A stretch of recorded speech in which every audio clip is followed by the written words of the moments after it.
at the Al-Nazla school in Gaza City were hit by an Israeli airstrike that killed at least 10 people.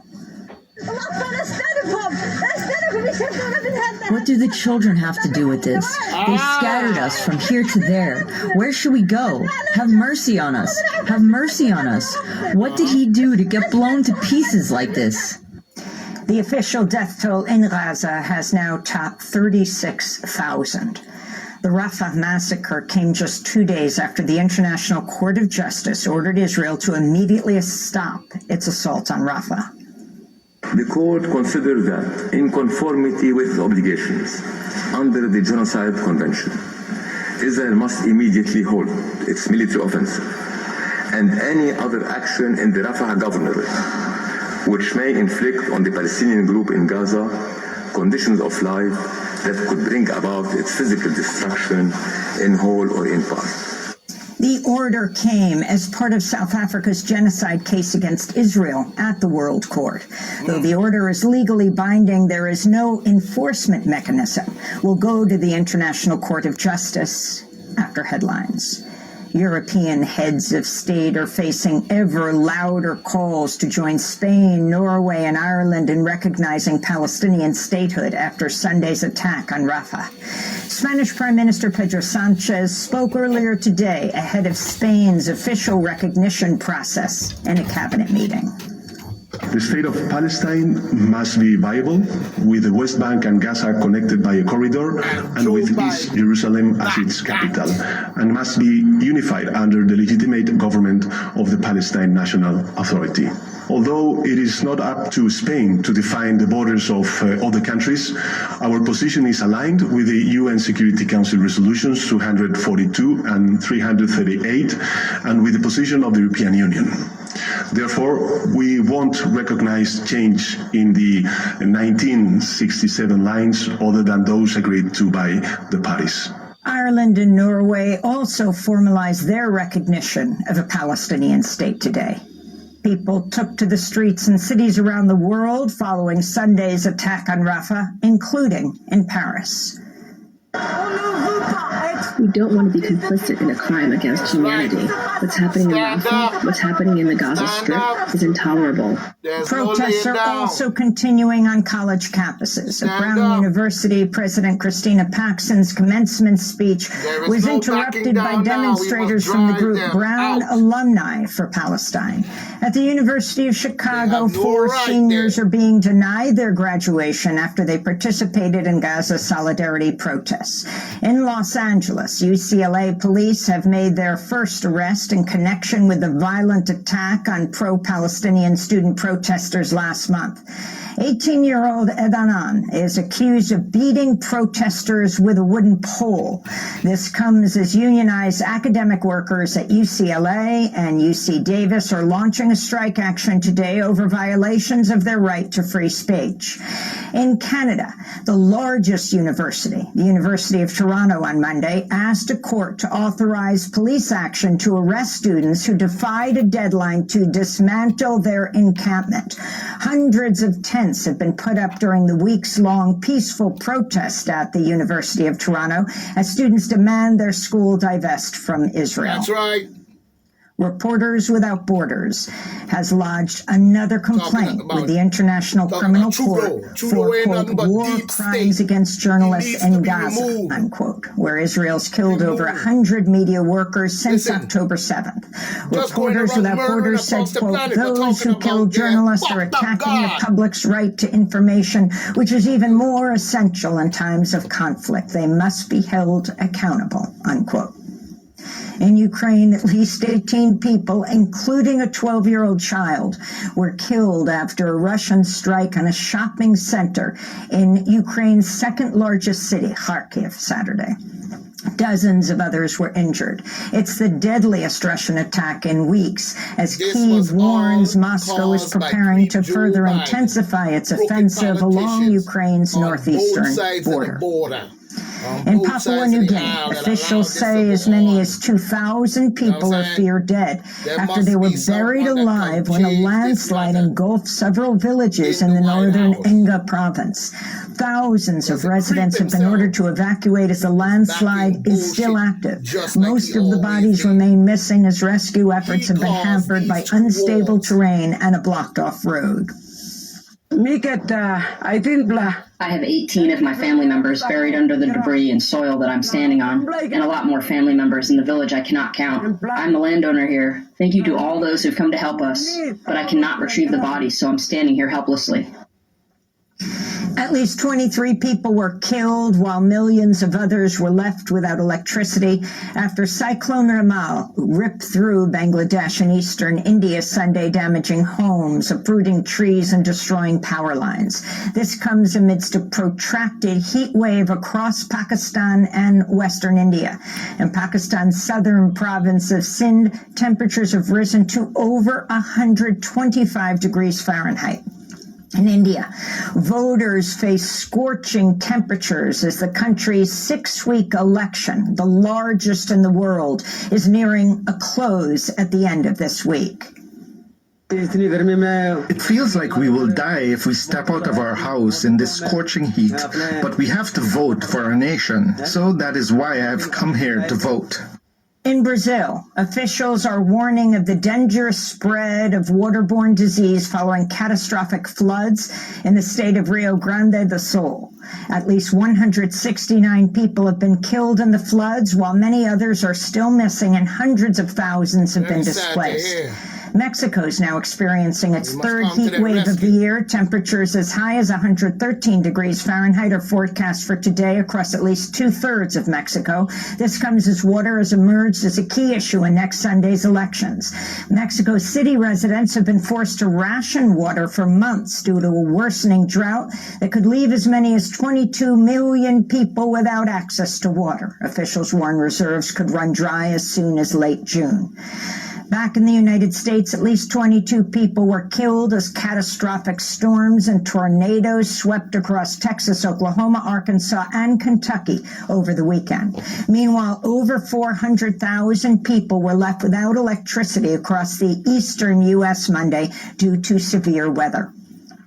South Korea, China, and Japan have issued a joint declaration after their first trilateral summit in 4 years. The three nations met in Seoul in South Korea amidst rising tensions between Beijing and Washington over trade, Taiwan, and regional influence. This is Chinese Premier Li Qiang. We will deepen economic trade connectivity, strengthen cooperation in regional industrial and supply chains, and promote the resumption of negotiations on the China-Japan-South Korea Free Trade Agreement. Ahead of the summit in Seoul, activists gathered to protest Japan's military cooperation with South Korea and its refusal to provide reparations for its sex trafficking of girls and women from countries under its occupation in the Second World War. This is a survivor of Japan's wartime sexual slavery, or so-called comfort woman, 95-year-old Lee Young-soo. I want to urge Japan to enforce the compensation and resolve the historical issue. And while we are protecting our past, the young should know this history while they visit each other's countries. At the United Nations Geneva headquarters, negotiators from around the world failed to agree on a treaty that would outline a global strategy to handle the next major pandemic. The treaty, which had been in the works for over 2 years, aimed to establish binding policies for World Health Organization member nations, which includes the United States, on data sharing and enabling equitable access to vaccines and treatments, among other issues. Here in New York, closing arguments are being delivered today in Donald Trump's criminal hush money and election interference trial. Trump's facing 34 felony counts for falsifying business records to cover up payments made to Stormy Daniels in order to protect his 2016 presidential campaign prospects. The jury is expected to begin deliberating on Wednesday. In Georgia, an immigrant from Liberia has died while detained at the notorious Immigration and Customs Enforcement Stewart Detention Center. 44-year-old convict Dennis had been jailed at Stewart since last year. Dennis is believed to be at least the 12th death at Stewart, which is run by the private company CoreCivic. In Texas, families of the victims of the Uvalde massacre have filed lawsuits against Meta and Microsoft and the gunmaker Daniel Defense. The 18-year-old mass shooter used a Daniel Defense rifle when he entered Robb Elementary School May 24th, 2022, and murdered 19 children and 2 teachers. The families say the Meta-owned Instagram and the Microsoft-owned Activision, which makes a video game Call of Duty, are guilty of marketing the assault-style rifles to teenage boys who play the game, like the Uvalde shooter. The lawsuit argues, quote, these companies are chewing up alienated teenage boys and spitting out mass shooters, unquote. That's a lie. And the United Auto Workers has filed a complaint with the National Labor Relations Board and requested a new vote for workers at a pair of Mercedes-Benz plants in Alabama. Around 5,000 workers voted against unionizing with the UAW earlier this month after an intense union-busting campaign by Mercedes-Benz, which the union accused of wanton lawlessness. UAW says the company forced workers to sit through anti-union meetings and retaliated against pro-union workers, including through termination. Imagine that. And those are some of the headlines. This is Democracy Now!, democracynow.org, the War and Peace Report. I'm Amy Goodman in New York, joined by Democracy Now!'s Juan Gonzalez in Chicago. Hi, Juan. Hi, Amy, and welcome to all of our listeners and viewers across the country and around the world.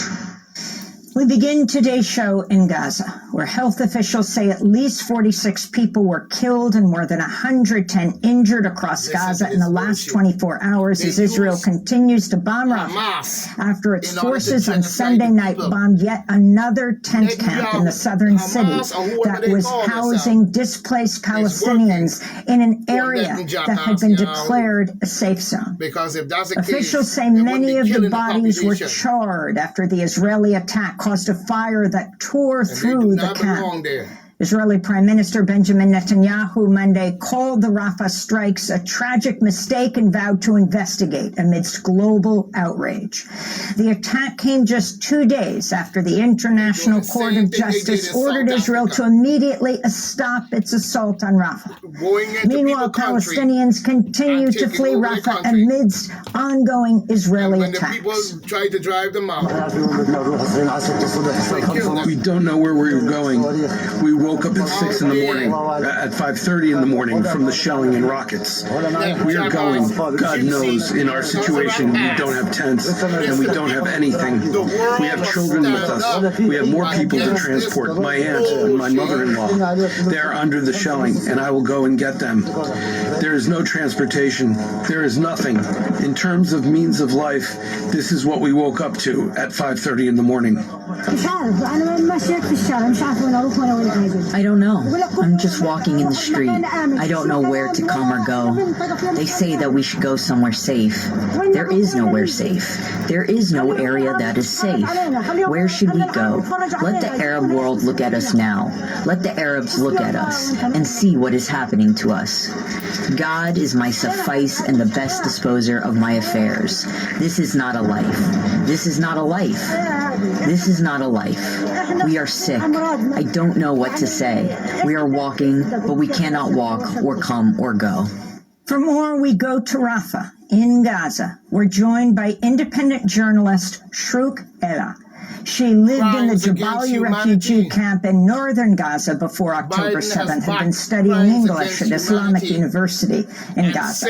We welcome you, Shrouk, to Democracy Now! If you can talk about what you understand happened on Sunday night with the attack on the camp that was designated by Israel as a safe zone. The Israeli bombing that took out the lives of 45 people as it hit some kind of oil tank and the fire ripped through the camp. They act just like one. Okay, so on Friday, when the International Court of Justice ordered Israel to immediately halt its offense in it's turning out to be a joke. Rafah City is a city that is full of over 1 million displaced people who came through the Gaza Strip. This is according to the Israeli army, who issued that the Rafah area is a safe area and considered as a designed humanitarian area. So over 1 million sought refuge at this city, and after the order of the ICG, Israel is unlikely comply with the order and responded with more attacks in the area and expanding its military operation in Rafah city. And 2 days ago, it happened when they launched at least 2 rockets on a displacement camp that is quite close to the UNRWA logistic club, which is a base refers to UNRWA and people gathered around this space, considering it, as a green area, safe area. And after the pumping, the area is basically full of tents for displaced people, and the fire sets on because of the tents are basically made of nylon fabrics and woods, and this severely affected in having more fire, and which caused the death toll raised until 45 and almost plus 200 got injured. And yesterday, the past night, since the midnight till the 6 a.m., the Israeli army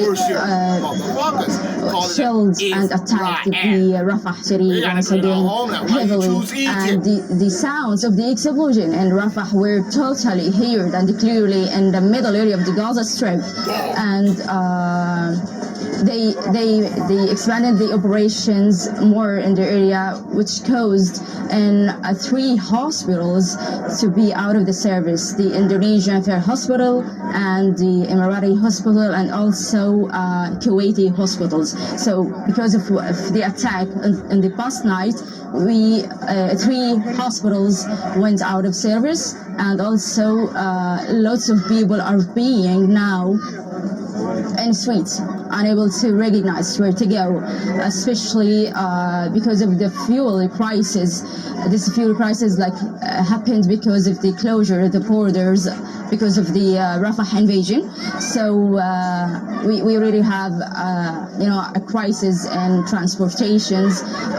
The fees of the transportations is quite high that people are unable to afford it. So some of the people decided to stay and not to leave because they are unable to afford the transportations to move for other areas, and while others decided to just walk in the streets to reach somewhere else but not Rafah, and while others they managed to leave the area. And basically the situation is totally catastrophic because of the last night almost 5 so far got killed and lots of injuries according to the Ministry of Health in Gaza.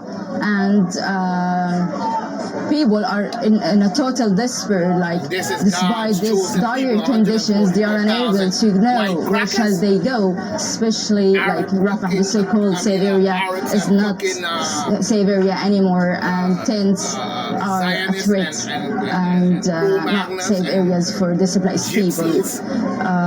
So people now are trying just to move to the middle area of the Gaza Strip or to Khan Yunis city. Khan Yunis city in the past 4 months, it suffered from very heavy bombardment in the area that led in almost total destruction in the entire city. So now people are establishing their tents on the rappels of the houses.